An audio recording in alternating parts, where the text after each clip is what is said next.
കാമുകനോടൊപ്പം ജീവിക്കാൻ വീട് വിട്ടിറങ്ങിയ യുവതി ഒടുവിൽ കാമുകൻ കൈവിട്ടു. പ്രതീക്ഷ നഷ്ടപ്പെട്ടെന്ന യുവതിയെ മറ്റൊരു യുവാവ് വിവാഹം കഴിച്ച് വീട്ടിലേക്ക് മടക്കി.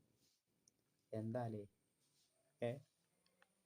ഇതൊക്കെയാണ് ലക്ക്, നിർഭാഗ്യവും ഭാഗ്യവും തമ്മിലുള്ള അന്തരങ്ങൾ. ഇത് ഇത്രയും തന്നെ ഉള്ളൂ. നമ്മുടെ ജീവിതത്തിലൊക്കെ അത് പലപ്പോഴും നമുക്ക് എന്തെങ്കിലും പ്രതീക്ഷകളോടെ ഇങ്ങനെ പോകുമ്പോഴേ ഇത് കിട്ടില്ല എന്നറിയുന്നത്. അപ്പോൾ നമ്മൾ കൂടുതലായി ഡിപ്രഷൻ അടിച്ചിരിക്കും. പക്ഷേ തൊട്ടടുത്ത് പരിഹാരം ഉണ്ടാവും. അതുപോലെ തന്നെയാണ് ഈ പെൺകുട്ടിയുടെ ജീവിതത്തിൽ സംഭവിച്ചത്.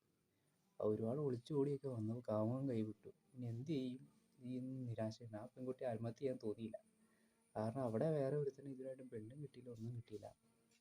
ദുഃഖം കണ്ടറിഞ്ഞ് അവൻ ജീവിതത്തിലേക്ക് കൂട്ടി. അതൊക്കെ തന്നെയാണ്. ദൈവമേ, എന്തൊക്കെ നടക്കും. എങ്കിലും ഇതുപോലെ തന്നെ തേപ്പും ഒരു സന്തോഷവും കിട്ടിയൊരു ലക്കി ഉള്ളൊരു പെൺകുട്ടിയാണ്. ആൺകുട്ടിയും ഒരു ലക്കുള്ളതാണ്.